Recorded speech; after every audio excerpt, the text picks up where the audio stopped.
So, I recently watched Lupin III Part 3 for the first time, and as fans of Lupin might know, Part 3 is not often held in high regard when compared with the other Lupin series. But why is that? Today I intend to find out firsthand, what is Part 3? Is it the black, or should I say pink sheep of the Lupin franchise? A stain that fans would rather be swept under the rug? Or is it an oft-overlooked series that is underrated by the majority? Join me as I take a look back on the very last classic Lupin series for my very first time.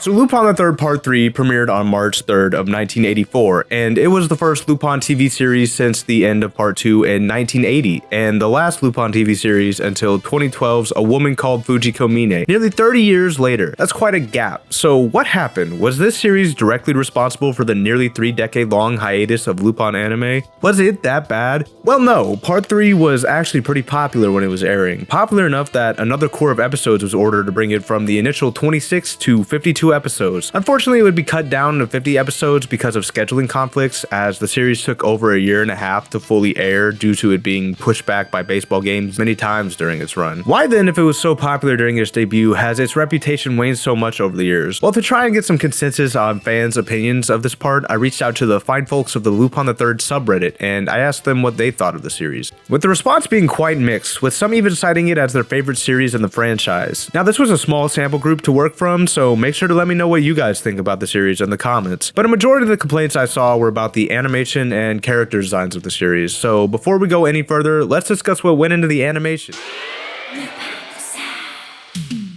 And to do that, we need to start with this guy, Yuzo Aoki, the character designer, chief director, and animation supervisor for the series. Now, Aoki had worked on the other previous Lupin series as a key animator, so he had experience with the franchise, and being handed the reins for Part 3, he wanted to keep things fresh. I found some old interviews of him talking about the production of Part 3, and from what he was saying in these interviews, he seemed to want to keep innovating on Lupin, and rather than base the designs for the series off the previous adaptations, he would instead go back to the source for inspiration, basing the character designs more off the manga initially, wanting to bring the series in a direction closer to a mix of Osumi's more gritty style and Miyazaki and Takahata's more family-friendly style. According to Aoki, he came up with 3 distinct designs of Lupin for the series: a hard Lupin, a soft Lupin, and a comical Lupin that were intended to be used interchangeably depending on the script, the context, and the voice actors. This would lead to a more inconsistent art style throughout the show, though this was by Aoki's design as to allow the animators more creativity. But about halfway through the series, they would redesign the characters to make them more simplistic, which gave it a little more consistency. So now that we've talked about what went into the character designs, let's talk about the character designs themselves.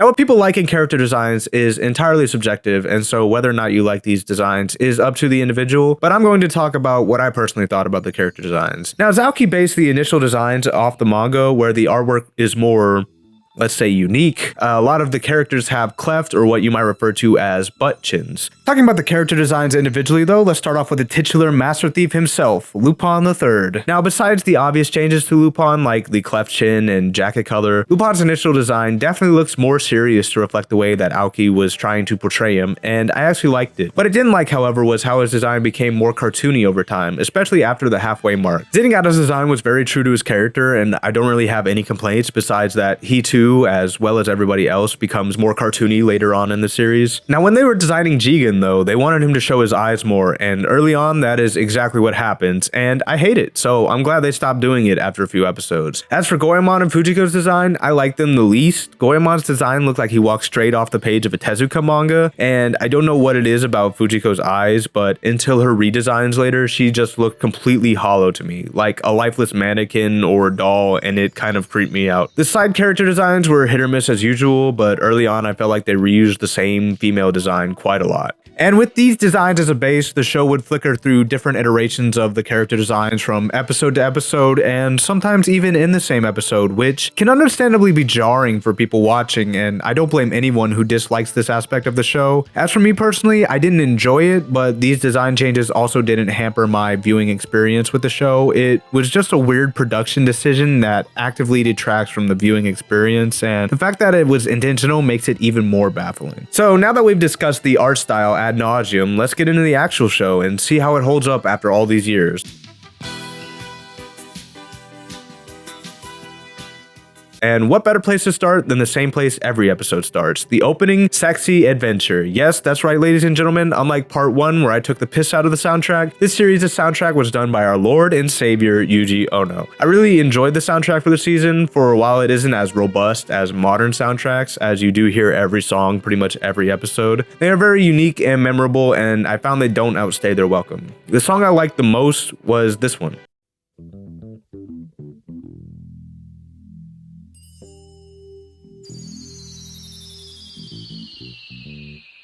Because of its real cool and atmospheric synth. And Ono came in with a banger for the opening this time, which really helps in addition to the awesome animation of letting you know exactly what and when this show is. And that is the 80s. Seriously, this is the most 80s thing I've seen since Thriller. And that's one of the reasons I feel for this show's decline in popularity over the years, because as we move farther from the 80s, the less relevant this show seems. Whereas a show like Part 2 has more of a timeless feel to it, I would say. But Part 3, when you watch it, you realize it's something that could have only been made in the 80s. And it's not just because of the technology or the world of the show, it's the feel of everything, from the bright flashy colors to the personal excess, and most of all, its coolness. Because Aoki wanted Lupin to be young and cool in this series, so the emphasis on what was cool in the 80s creates a disconnect between this show and modern audiences, as what was cool then isn't as cool now. Now, it's not bad. In fact, I enjoyed most of the episodes this season, as I do enjoy the classic Lupin episode loop. So let's talk about the episodes. Starting with episode 1, The Gold Ingots Summon Lupin. This episode, besides being a dope name for a Yu-Gi-Oh card, really sets the tone for the show right off the bat. Starting with a dream sequence of Lupin surfing and getting a phone call through a shark's mouth. And while this is just a dream sequence, the production team is throwing the zaniness that this series will head towards front and center, telling you to expect an even less grounded Lupin than before, and to be honest, that's what we got this season. Now, the rest of this episode follows the crew trying to find the tiles Al Capone made while imprisoned in Alcatraz, as when they are put together, they lead to Capone's lost treasure. Now, if that sounds pretty straightforward for a Lupin episode to you, don't worry. As a Chinese crime boss and a mercenary that looks nothing at all like any other anime character, what are you talking about, are after the same thing. With Lupin taken by the mercenary, forced to surrender the tiles they collected so far under the threat of a bomb that will explode if he takes his back off the car seat. I guess that just didn't count then, huh? As well as Fujiko being captured by the bad guys and tortured, which starts a running theme throughout the first half of the show, which is that it is horny on main. Seriously, something I noticed early on in the show is they love to get the female characters naked. This does get phased out later in the show, but these first bunch of episodes have a lot of fan service. All in all, this episode was alright for a first episode. It was definitely the weakest of the first episodes so far, but I would say give it a watch if you're interested in the plot. Goemon Ishikawa is in the house. Episode 2, Expose the Great Trap. I wasn't a big fan of this episode, mostly because it's somewhat detrimental to Zenigata's character, because his whole bit is that he's a competent officer, but not good enough to catch Lupin. That's why I personally really enjoy the episodes where Zenigata deals with other criminals and shows his skills that have been honed to catch Lupin by dealing with them easily. This was not one of those episodes though. In this episode, Zenigata is trying to uncover a mystery that doesn't exactly involve Lupin, and instead of showing his competence using his detective skills to solve it, instead he stumbles upon the answer in a contrived way. And even then, it's still up to Lupin to save the day. So I wouldn't recommend this episode unless you're more a fan of Zenigata being incompetent than I am. Episode 3, Hello Hell's Angel. In this episode, while trying to locate a room of valuable paintings, Lupin accidentally ends up rescuing a young girl named Flora from some other people who are looking for the same thing. The rest of the episode mostly focuses on Lupin looking after Flora as she knows the whereabouts of the paintings he's looking for, and I really enjoy this episode despite Lupin being super creepy to Flora at one point to get her to leave him alone. But despite that, Lupin and Flora were fun together, and I enjoyed Flora as a character. Some other interesting things to note about this episode are Jigen mentioning that as a kid he really liked the circus, so much so that he even fired himself out of a cannon because of it, as well as Lupin being a celebrity bank robber when he takes Flora bank robbing. I highly recommend this one out of all the episodes so far. Episode 4, Telepathy is Love's Signal. This episode sees the boys trying to salvage some gold from a sunken pirate ship in the Bermuda Triangle. But as they try to, a gang of female pirates kidnaps Fujiko in order to coerce them to get it for them. They also hook Fujiko up to a machine to read her mind telepathically, and in keeping with the established theme, of course, she has to be naked. And in this episode, to get the treasure, Lupin has Goemon. Alright, y'all with me? He has Goemon ride an iceberg into the Bermuda Triangle to cool down the water to slow the currents so they can get the treasure. This episode was pretty weird, but an enjoyable watch. Now, episode 5, Goemon the Invincible. In this episode, we see the return of Lupin's most classic enemy, the Nazis. While the gang are trying to steal some sweet old Nazi treasure, they're attacked by 2 soldiers who are children of a dead high-ranking Nazi guy that are committed to seeing the restoration of the Reich. One is a boy who uses a boomerang, and the other is a girl who uses a condor, who Goemon in epic fashion declothes.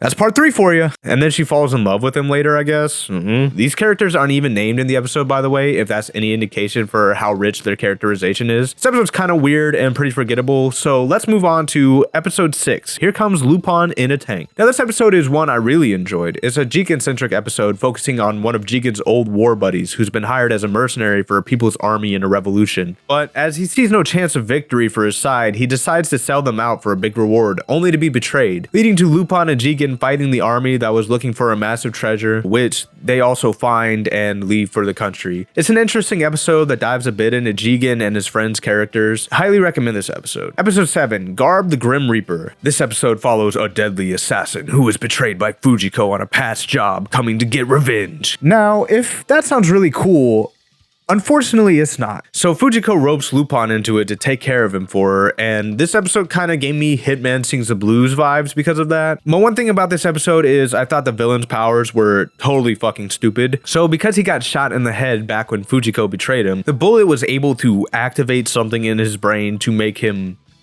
see better, allowing him to dodge bullets and see in the dark. And when he first started doing this, I thought he had night vision contacts, which I thought would be sick. In the end, this episode is alright, but no Hitman Sings the Blues, so watch that episode instead if you want. Episode 8, Mother Mary Getaway. I thought this episode was fucking stupid. I'm just gonna say it. The episode centers around a cult that doesn't want Lupin to steal their golden idol of the Virgin Mary. Simple enough so far. Lupin must have sent a letter like usual, right? Well, actually, he didn't. The leaders of the cult are just trying to rile up the cult to kill him because it turns out they're thieves as well, but bad thieves that Lupin always beats to the punch. So they want to take him out, and the cult runs him off the road and kidnaps Fujiko, and instead of just killing them both there and then, they tell Lupin to come to their village, which he didn't even know existed before then, to rescue Fujiko so they can kill them when he comes to get her. And it's here that another recurring staple of part 3 pops up: crucifixion. A lot of times, members of Lupin's group, mostly Fujiko, get kidnapped this season and put up on crosses. Another weird touch to the show, and in the end of this episode, Lupin rescues Fujiko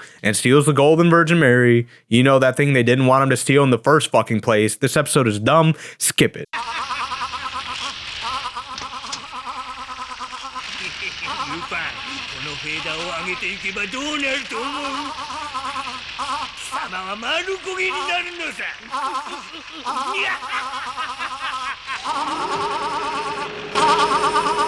Episode 9, Clones Will Cost You. An evil doctor tries to clone Lupin to get the clone to commit heist for him. The gang stops him, and there's a funny bit where they trick Zenigata and the police. Give this one a watch if you don't mind the athlete's foot. Episode 10, A Treasure That Smells Like a Trap. This episode follows Lupin trying to steal a family heirloom from the Minister of Justice. There's a good subversion of this episode with Lupin and Zenigata, as well as the Goemon training B plot in this episode had a great payoff. I just can't believe they missed the easy fairy god thief joke here. Also, the one time Zenigata is like the most rational person in the room and nobody listens to him.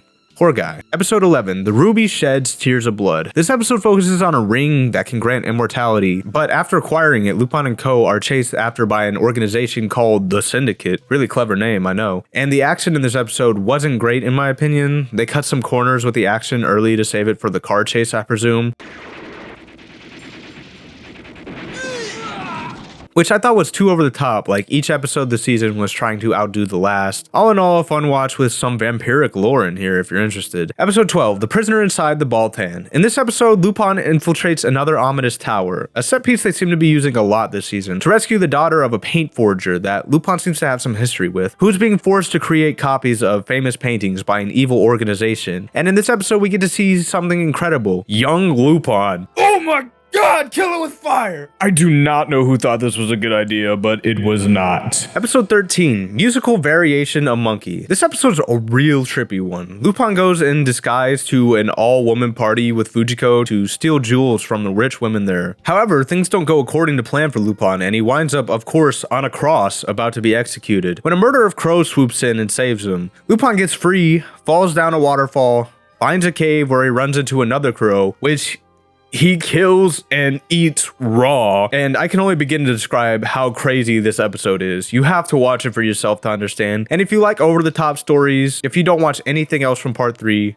watch this, I implore you. Episode 14, care to play a kidnapping game? In this one, a wealthy lady hypnotizes Lupin to kidnap her and take the fall, while she takes the ransom from the police. And that's just the start of this episode. It's a pretty solid episode, especially the ending, which I'd recommend giving a watch. Episode 15, the killer comes silently. In this episode, the Lupin crew trains a young girl to be an adept assassin, as they need a pure-hearted girl to find and purge treasure. This leads to some comedy from Fujiko being upset that they didn't choose her for the job, and this is a fun episode, and Lori is a fun and interesting character, but some of Lupin's interactions with her, well, let's just say they didn't age well. Something interesting I noticed about this episode was Lupin was staying in room 007. A nice little James Bond reference, maybe? Episode 16, a golden apple has its poison. In this episode, the crew are after a golden apple called Eve's apple. They try to get it while it's on board a cruise ship, but they aren't able to. Though while on the cruise ship, Lupin and Zenigata have a pretty awesome sword fight that ends with a really cool escape by Lupin and Jigen. Afterwards, the apple is being held in a museum in New York, and the gang uses the New York Marathon as a distraction while they steal the apple, where Lupin infiltrates with a rather impressive disguise, I must say. I didn't think it was him because of the difference in height, which was a cool twist, and I must say that these marathon runners are relentless. The episode also ends on a funny note with this fat little prince guy that Fujiko convinced to enter the marathon, winning it. And this was a great episode and my favorite so far. I definitely recommend giving this one a watch. Episode 17, are you really getting married? This episode was pretty boring. Besides the volleyball robot that can grow huge to transport gold, it also starts the trend of the season where Lupin really wants to marry Fujiko for some reason. This is also the episode with a double mask twist that I mentioned in my video on episode 3 of part 6, so give it a watch if you're interested in that. Episode 18, Showtime Smells of Death. In this episode, Lupin is trying to rob the vault of a mob casino. To do this, he enlists the help of a dancer from the casino named Jenny Walker, who I really enjoyed in this episode. Her and Lupin's interactions were fun, and by the end of the episode, I even felt bad for her. Give this episode a watch if you like Lupin having other love interests. This episode was stupidly fun to watch, and one that I'll be coming back to this series to enjoy again, as this was one of my favorites, if not my favorite, from the season. Episode 19, Walk the Wilderness of Betrayal. I thought this episode was pretty boring. It's about the crew breaking out this guy named Parker from jail who kind of leads them on a wild goose chase throughout the episode. Check it out if you want to see the guys get one over on Fujiko. Episode 20, The Man Who Erased His Past. This episode is a Lupin revenge story on a guy who faked his new identity and wants to erase his past. Give it a watch if that plot sounds interesting to you, but keep in mind that it wasn't too memorable for me. Episode 21, Farewell Golden Legend. So my notes for this episode just say Dragon Ball X Lupin. I think that's mostly because this episode reminds me of Red Ribbon era Dragon Ball. From the villains to the treasure collecting adventure, it is a great ride throughout, and I really recommend giving this episode a watch. Episode 22, Fire Doesn't Suit a Diamond. This episode is about Lupin and the crew trying to steal some diamonds, but while stealing the diamonds, they catch fire and burn up, which I looked up and is something that can actually happen. Who knew? But the diamonds turn out to be fake, as it was a ploy by the owner to raise the price of the diamonds so they could sell the real ones for more profit. And what Lupin does next may shock you.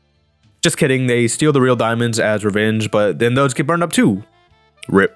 Episode 23, Operation Beirut Mobile Bank. In this episode, we find out a very important detail about Lupin as a character, and that is the fact that he is canonically bow-legged. All jokes aside, this episode is just what it sounds like. It's about the crew robbing a mobile bank that is the safest bank in the most dangerous place. It's a fun little heist episode, and this is where Goemon's design starts to improve for me. Episode 24, Rest in Peace, my friend. Now, this episode sees Goemon pitted against one of his old friends by the name of Seiryu, when Seiryu's hired by a man to protect a treasure that Lupin is trying to steal, on the promise that the man who hired Seiryu will help him find his clan's killer, which was him, by the way, and he tells Seiryu this and betrays him before he kills Goemon for no reason. Seriously, all he had to do was wait until Seiryu killed Goemon, which he was close to doing, by the way, and Seiryu would have still had no idea, and then then betray him. But instead, he betrayed him first, which led to Goemon surviving and killing him at the end of the episode, which was done in a dope scene, but was incredibly dumb and contrived for drama. Watch this episode for Goemon and Seryu's rivalry and friendship if you want, but don't think too hard about the rest. Episode 25, We're No Angels. Lupin and Jigen are guilt-tripped into stealing back some valuable jewels by the kids of a country known as Spoonland that are known as the Dove's Eggs, which were taken during a civil war and are now in the possession of Prime Minister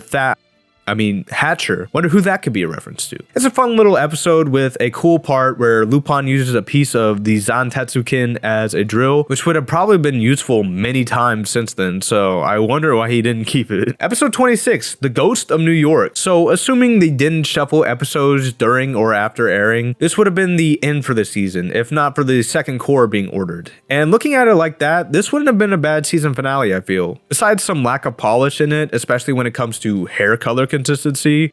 Oh no.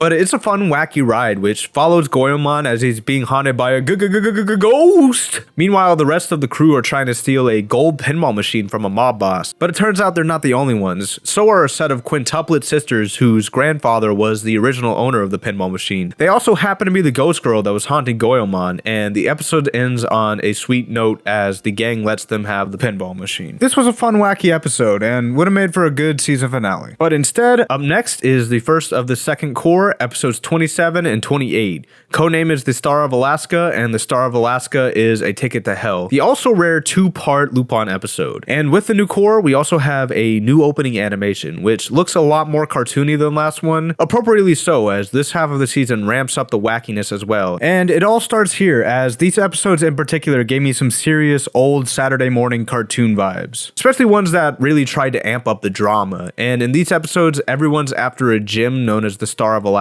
which turns out not to be a gem, but a top secret strain of wheat that can grow in any condition. So several governments from around the world are after it for various reasons. And these episodes focus heavily on Jigen, as an old friend of his was heavily involved in smuggling the star. All in all, it's a good way to kick off the second half of the second season. A much stronger start than the first half, I would say. Now, episode 29, A Honeymoon to the Moon. This episode follows Lupin trying to convince a rocket scientist to let him borrow a rocket in an attempt to get Fujiko to marry him. Also in this episode, Goemon has a weird subplot. One of the bad guys threatens to shoot a robot he just blasted, and the rocket scientist gets sent to like the chillest prison ever. It's weird. Give it a watch if you like weird Lupin episodes. Episode 30, the name of the cocktail is Revenge. In this one, Lupin is playing a bartender to prepare for their heist, which is pretty fun to see, and their target is connected to a girl who comes into the bar. So as they commit the robbery, they also take the guy down to help her out, which gives them kind of a vigilante justice twist in this as well. That's very different to a lot of other capers. Though throughout they make these stage play metaphors that become a bit strained by the end, and all in all, it's an okay episode. Episode 31, Reversal, and another reversal. This episode was an interesting one. One thing I particularly enjoyed was Lupin spitting game to the Latin shorties. Hell yeah. I wish they used different languages more in Lupin, seeing as they travel all over the world. But I also like when the episodes are more elaborate than execute the plan, get away, maybe Fujiko betrayal, and this episode was that. And the Zenigata twist in this episode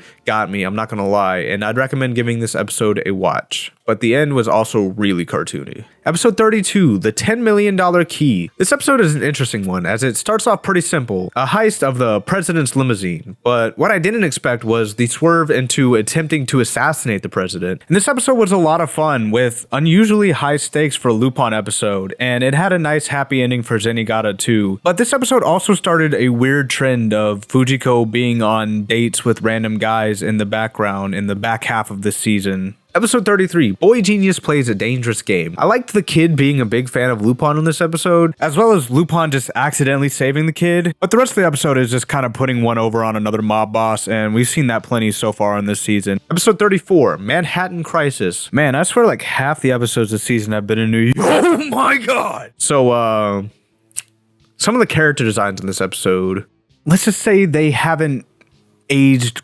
gracefully. And it's made worse by the fact that those characters contributed literally nothing to the plot. Despite that though, this episode is pretty fun, even though it's another episode dealing with the mob. There have been a lot of those so far in this season. But my favorite part of the episode had to be Zenigata. Like when he can't afford to go to the movies because a ticket costs a staggering $5, to the part where he thinks Lupin is being chased by the NYPD.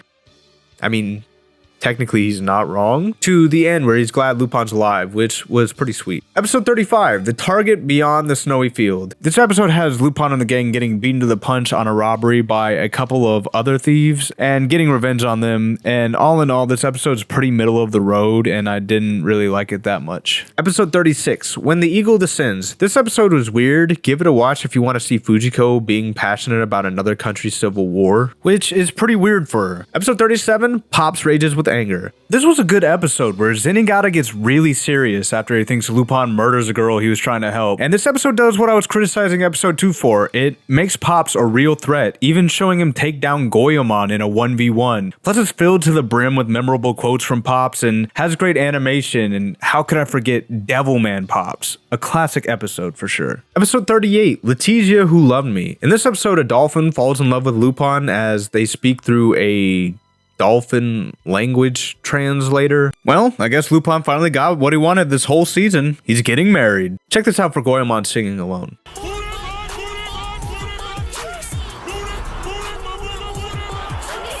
Episode 39, Give the Gold to My Rival. This episode is kind of similar to episode 2, but I think this one does it better. In this episode, Mr. Definitely Not a Nazi steals the gold Pops is guarding, and Pops nearly loses his job. So Lupin and Jigen track him down. Turns out he's an old acquaintance of Jigen's, and he tells Jigen his dastardly plot that he wants to use the gold to revolutionize Africa, turning it into a first world superpower. The monster! Lupin and Jigen do what the title of the episode says and steal the gold, then drop it smack dab in the middle of Zenigata's hospital room. How nice. Also, the idea of a mortician measuring your body for a coffin while you're still alive is pretty hilariously dark. Episode 40, Lottery Ticket Mayhem. In this episode, everybody is trying to win a lottery that is rigged, so Lupin does what he does best and re-rigs it, and also fucks with Zenigata a little bit. Pretty forgettable episode though, besides the epic handing technique on display. Episode 41, The Night Under Martial Law. A classic Jigen episode through and through, complete with love interests and a military coup d'etat. Episode 42, Steal the Pyramid's Insurance. Lupin and crew scam some insurance scammers. Not really that interesting of an episode. Episode 43, Farewell Cinderella. Now, the most important piece of characterization for Lupin in all of the franchise comes in this episode, and that is that he is not an epic gamer. Other than that, Fujiko helps a friend fake her death and get back at her husband who tried to kill her with the help of Lupin, of course, but that's not what's important in this episode. Episode 44, Our Daddies Are a Thief. This episode is just weird and not in a good way, and the quality of episodes seems to be declining as we get closer and closer to the end of the series. Episode 45, A Toast to the Con Game. Another mob episode. There are better ones this season. Episode 46, My Scrap Metal Wings. This episode is cool when they're stuck on the island and Lupin can use his skills to make a ramshackle plane. Also, using the sword as a propeller would not work that way. Episode 47, The Sinuous Painting. It's a painting that shows a secret image when you shine a certain type of light on it, but it changes depending on if it's moonlight or sunlight. Whoa! The twist of this episode was really predictable, and I really don't have much else to say about it. Episode 48, Hades' Tear. We get double a Lupin in this episode, one of my favorite types of Lupin. I really like it when Lupin does espionage, and this episode was a really good one for it, as he seemingly gets recruited by stealing a diamond as a test of his abilities, but in the end, it's betrayal on betrayal throughout the episode, and I also really liked the girl in this episode, and I highly recommend giving this episode a watch. It was a lot of fun. Episode 49, The Day Pops Was Adopted. Another insurance scam episode, a little more interesting than the last one, and at least Pops has a bigger role in this one.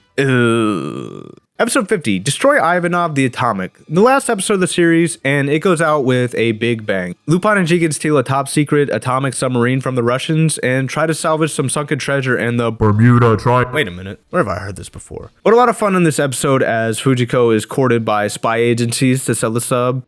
Wow, this is really what they think of Americans, huh? And Lupin and the boys are chased by the KGB. An apt series finale for this part. The Saturday morning cartoon vibes are strong in this one. And so that does it for the episodes of Lupin Part 3. So what did I think of it overall? Well, I enjoyed it as I enjoy Lupin's adventures, and as far as the art style and the animation, it took a bit of getting used to, but after a couple episodes, I really didn't mind it at all. Though I will say I preferred the first half to the second half in this part, as I felt the plots of many of the episodes, as well as the art style of the latter half, left much to be desired. This series has its eccentricities, like the art style and a lot of nudity early on, as well well as a lot of crucifixion throughout the show, and Lupin really wanting to marry Fujiko going on dates with random guys throughout like the back half of the series. But by and large, it didn't really have anything that puts it above the other Lupin series for me, besides maybe a few standout episodes. The series as a whole, I just don't really see myself coming back to the series very often, because while I did enjoy quite a few episodes from the season, the highs it hits aren't nearly as high as the good episodes of part 2 or part 1 for me personally. And so I do feel this is definitely the weakest of the classic Lupin series, and the weakest of all the Lupin series I've seen so far. But there is still a fun ride to be had in part 3 if you want to take it. And as for it being so bad as to cause a 30-year drought in Lupin series, of course that's not the case. My best guess, as there doesn't seem to be any official reason as to why, is that they didn't want to make any more series, not necessarily that they refused to, and when the time was right they would return. And so they did with A Woman Called Fujiko Mine, and so will I when I come back to Lupin. But for now I'm going to be focusing on some other anime or manga series besides Lupin for these big videos for a bit. Don't worry, I'll still be keeping up with part 6, and I'll be back with the Fujiko Mine video. It's just that this one took me a while and I want to broaden my scope, as it were. But I do appreciate you guys for watching this. Make sure to subscribe for more videos and head over to our Twitch, twitch.tv/Millennium Ninja, to catch Silas and me streaming Monday through Friday. And this is CJ from Team Millennium Ninja, headed back to the village hidden in the internet.